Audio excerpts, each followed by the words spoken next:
Traci breaks down and Victor approaches Audra. Claire joins Kyle at Crimson Lights and they kiss.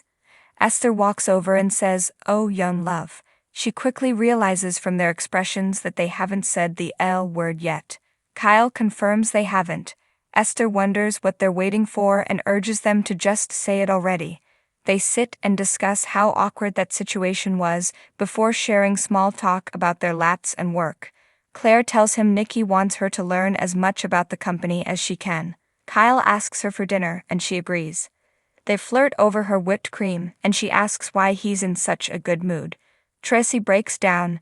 At the club, Diane pushes Traci to open up to her about Alan. Realizing her sister-in-law feels pressured, she apologizes if she's overstepped. Traci tells her she doesn't want to burden her with her personal problems. Diane realizes there is an issue. Traci says she's working through it. Diane reminds her she can trust her and confide in her. Traci sees the effort she's made to get back in the family's good graces. Diane loves this family and wants to prove herself and be accepted as an abbot. Just then, Jack appears. "What are you two talking about?" he asks. Traci says they were talking about the restoration of the house.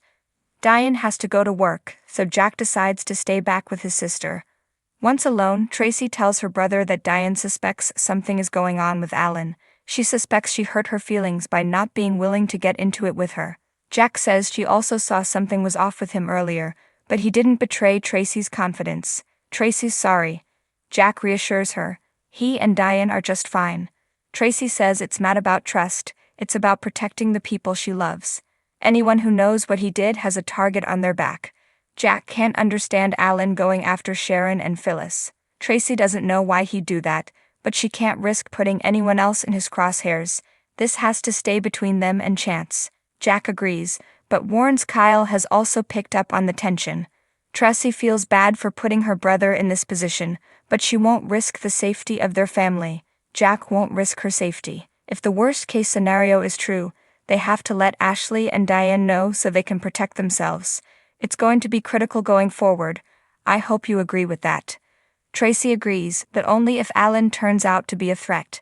Traci fret that if Alan is Martin, he's lived among them for months and knows all their habits, and it's her fault. Jack hopes Alan turns out to be the man they all think he is. Traci realizes she hasn't told him yet that he called. It's what caused Diane to be suspicious. She starts crying. It was my Alan. It was the man I'm in love with. Traci breaks down crying in Jack's arms. Hearing Alan say he misses her and saying he loves her, Jack sighs. He has to believe, somehow, some way, this is all going to turn out for the best. He embraces her.